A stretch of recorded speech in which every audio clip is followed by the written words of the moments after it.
Cover करने के लिए। ईरान अमेरिका के बीच में पड़कर मुनीर शहबाज ने अपने लिए जमकर माहौल बनाया, एक इवेंट के तौर पर पेश किया। लेकिन पाकिस्तान ने इसे लेकर गुब्बारे में जो हवा भरी थी वो हवा 2 दिन में ही निकल गई और फट से निकल गई। हालत यह हो गई है कि ईरान अमेरिका की बात कराने की हवाबाजी कर रहे पाकिस्तान का ऐसा तेल निकला है कि लोन लेकर लोन भरने की नौबत आ गई। इसके लिए फिर से मारामारी हो रही है और पाकिस्तान मारा मारा फिर रहा है। इसके बारे में हम आपको बताएंगे। सिर्फ यही नहीं, पाकिस्तान में ईरान और अमेरिका के बीच हुई पीस टॉक्स ही सिर्फ नाकाम नहीं हुई, इस्लामाबाद में इसके लिए जो शहबाज और मुनीर ने जिस तरह इवेंटबाजी की उसको लेकर पाकिस्तान की भयंकर इंटरनेशनल बेइज्जती भी हो रही है। खुद पाकिस्तान की पब्लिक और वहां के बड़े पत्रकार कह रहे हैं कि इस्लामाबाद शांति वार्ता को पाकिस्तानी सरकार के करीबी पत्रकारों ने ही तमाशा बनाकर रख दिया। लोग तो यह भी कहकर मजे ले रहे हैं कि मुनीर और शहबाज के इशारे पर चलने वाले पत्रकारों का पूरा फोकस विदेशी पत्रकारों के लिए परोसी गई खाने पीने की चीजों पर ज्यादा था। पाकिस्तान के ही लोग पीस टॉक में पहुंचे पाकिस्तानी पत्रकारों के सूट बूट पर मजे लेते दिखाई दिए, तो एक महिला पत्रकार पर नाइट ड्रेस वाला पैजामा पहनकर ही कन्वेंशन सेंटर में पहुंचने का वीडियो काफी वायरल हो रहा है। पाकिस्तानी मीडिया की इसके लिए जमकर शीशा लेदर भी हो रही है। लोग कह रहे हैं कि देखो ये कैसे पाकिस्तान की मीडिया है, जैसे पीस टॉक इवेंट मैनेज किया उसी तरीके से ये भी मैनेज कर रहे हैं। पाकिस्तानी पत्रकार बस यही कवर करते रहे कि कौन कौन सी डिश बनी हुई है, पत्रकारों के लिए मुफ्त में खाने के लिए क्या क्या परोसा गया है, और इसकी रील्स बनती रही। पाकिस्तान में हो रही ऐतिहासिक बातचीत तो फ्री के गुलाब जामुन और फ्री की कॉफी में ही डूबकर रह गई। तो आज पाठशाला में इस्लामाबाद पीस टॉक को लेकर पाकिस्तान की हो रही इंटरनेशनल बेइज्जती की पूरी डिटेल आपको बताएंगे और साथ ही आपको बताएंगे कि पाकिस्तान अब लोन चुकाने के लिए किसके सामने कटोरा लेकर खड़ा हो गया है और मुनीर पर कौन सा बड़ा संकट मंडराने लगा है। लेकिन पहले आप इस झलक को देखिए।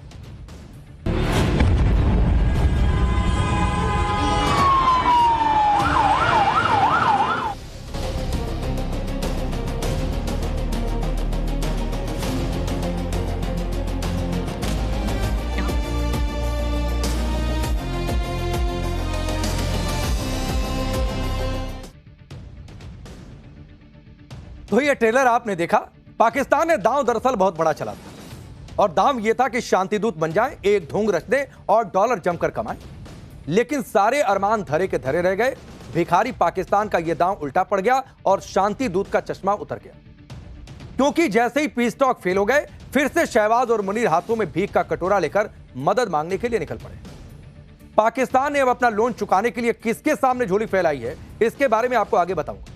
लेकिन पहले देखिए कि जिस इस्लामाबाद टॉक्स के नाम पर पाकिस्तान ने पूरे शहर में लॉकडाउन लगा दिया, घर से निकलना लोगों का मना हो गया, उसी इस्लामाबाद टॉक्स को लेकर पाकिस्तान की कैसे गजब इंटरनेशनल बेइज्जती हो रही। दरअसल इस्लामाबाद में पीस टॉक के दौरान पाकिस्तानी सरकार के करीबी पत्रकारों के बीच खाने पीने के इंतजामों को बढ़ चढ़कर बताने की होड़ लग गई। इस बात की होड़ नहीं थी कि खबर कौन सी आ रही है सबसे पहले हम बता दें, लेकिन कौन सी डिश बनी है यह बताने की होड़ थी। इसके लिए सबसे ज्यादा चर्चा घरीदा फारूकी नाम की एक पत्रकार की हो रही। पाकिस्तानी पब्लिक कह रही है कि घरीदा फारूकी जल्दबाजी में हरे रंग का नाइट सूट पहनकर इवेंट में पहुंच गई। लोग कह रहे हैं कि इंटरनेशनल इवेंट तक कायदे से सूटेड बूटेड होकर जाना था, लेकिन ये नाइट ड्रेस पहनकर कौन जाता। इसके लिए सोशल मीडिया पर उनको जबरदस्त तरीके से ट्रोल किया जा रहा है। तो आप ये सोचिए, इंटरनेशनल इवेंट है, इन मोहतरमा को आप देखिए, इनकी वेशभूषा आप देखिए। क्या आपको लगता है कोई इंटरनेशनल इवेंट और गंभीरता से अगर हो रहा हो और गंभीरता से कोई पत्रकार कवर करने जाए तो लोग पाकिस्तान के ही लोग कह रहे हैं कि जब पत्रकार ही गंभीर नहीं तो गंभीरता की बातचीत कैसे हो। अब यह भी देखिए कि जिस पाकिस्तानी पत्रकार घरीदा फारूकी की पैजामा पहनकर पीस टॉक में पहुंचने पर खिंचाई हो रही है, उनका बैकग्राउंड क्या है जिसके लिए वो निशाने पर आ गए। घरीदा फारूकी दरअसल पाकिस्तान की सीनियर जर्नलिस्ट है। वो पीटीवी होम, एटीवी, दुनिया टीवी, जियो न्यूज, समा टीवी और एक्सप्रेस न्यूज जैसे प्रमुख पाकिस्तानी टीवी चैनलों में काम कर चुकी। घरीदा फारूकी ने साल 2004 में पाकिस्तानी सेना की मीडिया विंग से अपना करियर शुरू किया था। घरीदा फारूकी को पाकिस्तानी आर्मी का काफी करीबी माना जाता है और साल 2024 में उन्हें पाकिस्तान दिवस पर तमगाए इम्तियाज का अवार्ड भी मिल चुका है। अब यह सोचिए, तमगाए इम्तियाज का अवार्ड मिला, लेकिन इस्लामाबाद टॉक्स के लिए उन्हें पाकिस्तानी पत्रकारों ने ही किस तरह निशाने पर ले लिया। बात इतनी नहीं है, एक पाकिस्तानी यूट्यूबर ने तो उस दुकान को भी ढूंढ निकालने का दावा कर दिया जहां से पाकिस्तान की महिला पत्रकार ने यह हरे रंग की ड्रेस खरीदी थी। तो आप सोचिए कि पाकिस्तान में पत्रकार अपने ही पत्रकारों से, जो कि आसिम मुनीर के करीबी हैं, इतने खफा हैं कि पाकिस्तान की इमेज डेंट कर दी कि ड्रेस वाली दुकान तक पहुंच गए। पाकिस्तानी पत्रकार की पैजामा वाली ड्रेस पर पाकिस्तान की ऐसी बेइज्जती हो रही है कि सोशल मीडिया पर लोग पाकिस्तानी पत्रकारों को ईरान की महिला पत्रकारों से सीख लेने की नसीहत दे रहे हैं। लोग कह रहे हैं कि जो पाकिस्तान खुद को इस्लामी देश बताता नहीं थकता था, उससे बुरके में पीस टॉक की कवरेज के लिए पहुंची ईरानी पत्रकारों से सीखना चाहिए। ये दो तस्वीरें देखिए आपकी टेलीविजन स्क्रीन पर। पहली तस्वीर जो आपको दिख रही है मेरे हाथ के इस हिस्से में, ये ईरान के पत्रकार की है उसी पीस टॉक में, और दूसरी तस्वीर पाकिस्तान की है। इस्लामिक ममालिक की बातचीत करता है, बुरके की बातचीत। आसिम मुनीर को सुन लीजिए, आर्मी चीफ कम मौलाना की भाषा ज्यादा लगेगी, लेकिन यह सीख अपने लोगों पर लागू नहीं होती। दरअसल घरीदा फारूकी अकेली पाकिस्तान पत्रकार नहीं है जिसने इस्लामाबाद पीस टॉक में सिर्फ मुफ्त के खाने पीने और पाकिस्तान सरकार की मेहमान नवाजी का गुणगान किया। पाकिस्तान सरकार के करीबी ज्यादातर पत्रकार इसी लाइन पर कवरेज करते दिखाई दिए। अब कोल्ड कॉफी मिल रही है, रसगुल्ले का इंतजाम है, चिकन बिरयानी कोरमा का इंतजाम है। पत्रकार इस तरीके से इन बातों की चर्चा कर रहे हैं जैसे किसी भी इवेंट में पहली बार पाकिस्तान में इस तरीके का इंतजाम उन्हें देखने को मिला। शहबाज और मुनीर को खुश करने के लिए पीस टॉक में बिरयानी गुलाब जामुन के लिए माहौल बनाने वाले पाकिस्तानी पत्रकारों की वहीं दूसरे पत्रकारों ने क्लास लगाई। उन्होंने इन पत्रकारों को पाकिस्तान की बेइज्जती के लिए जिम्मेदार बताया। खैर, लेकिन इन बेचारे पाकिस्तानी पत्रकारों की भी मजबूरी है। खबर है नहीं, पीस टॉक का फेल होना पहले से तय था, तो तय यह हुआ होगा कि चलो डायबिटीज रिपोर्टिंग ही कर लेते, रसगुल्ले वाली रिपोर्टिंग कर लेते। पाकिस्तान ही नहीं, दूसरे देशों में भी इस्लामाबाद पीस टॉक को लेकर शहबाज और मुनीर की बेइज्जती हो रही है। बांग्लादेश के अखबार द डेली स्टार ने लिखा कि अमेरिका और ईरान के बीच हुई शांति वार्ता को कवर करने सैकड़ों पत्रकार इस्लामाबाद के प्रमुख कन्वेंशन सेंटर पहुंचे थे, जिनमें दर्जनों विदेशी पत्रकार थे। इस इवेंट को पाकिस्तानी सरकार ऐतिहासिक वार्ता बताने के लिए ढोल पीट रही थी, लेकिन जब आधे किलोमीटर दूर बंद दरवाजों के पीछे बातचीत शुरू हुई तो दुनिया भर के पत्रकार सिर्फ इंतजार करते रहे। उनके पास कवर करने के लिए कुछ नहीं था, वो बस कॉफी पी सकते थे क्योंकि कोई खबर नहीं आ रही थी। वो कहीं आ जा भी नहीं सकते थे और कार्यक्रम को भी कवर नहीं कर सकते थे। यह लिखा गया।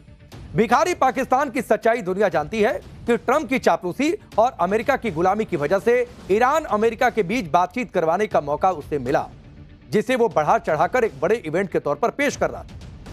लेकिन इतिहास गवाह है कि जब जब अमेरिका इस तरह से पाकिस्तान का हमदर्द बनता दिखा है, उसे अपना मतलब साधने के लिए आगे किया है, और मिशन पूरा होने के बाद अमेरिका ने पाकिस्तान के साथ यूज एंड थ्रो वाला हिसाब किताब कर दिया।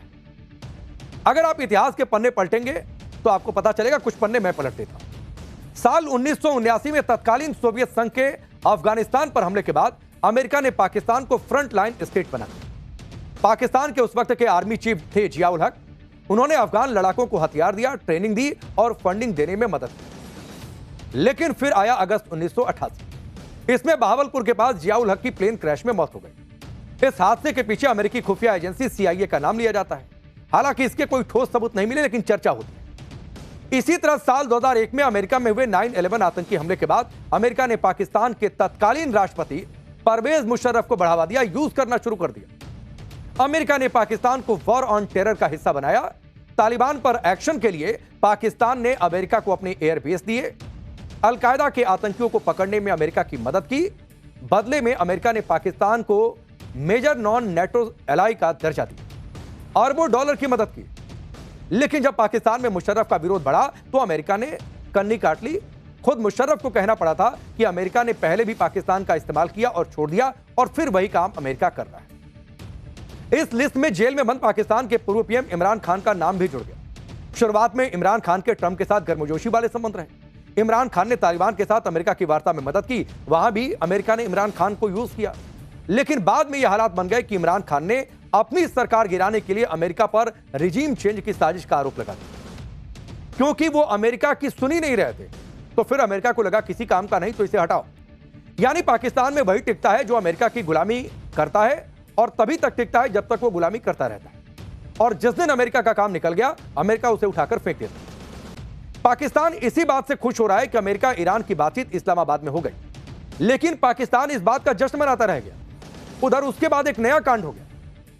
UAE ने अचानक पाकिस्तान से अपना सारा पुराना कर्जा वापस मांग लिया। पाकिस्तान को इसी महीने के आखिर तक UAE को करीब 29,000 करोड़ रुपए का लोन चुकाना है। इसके लिए पाकिस्तान सऊदी अरब के सामने अपनी कंगाली का हवाला देकर कई दिनों से कटोरा लेकर खड़ा था। खबर तो यह भी आ रही है कि सऊदी अरब और कतर ने मिलकर पाकिस्तान को करीब 46,500 करोड़ के बेल आउट पैकेज की पेशकश की। लेकिन यह पाकिस्तान के लिए खैरात नहीं है। इसके लिए दोनों देशों ने कड़ी शर्तें भी रखी हैं और अपनी शर्तों को पूरी तरह आईएमएफ के साथ जोड़ दिया है। सऊदी अरब का साफ कहना है कि पाकिस्तान को आईएमएफ की बताई गई सख्त आर्थिक नीतियां और टैक्स रिफॉर्म लागू करने होंगे, तभी यह पैसा मिलेगा।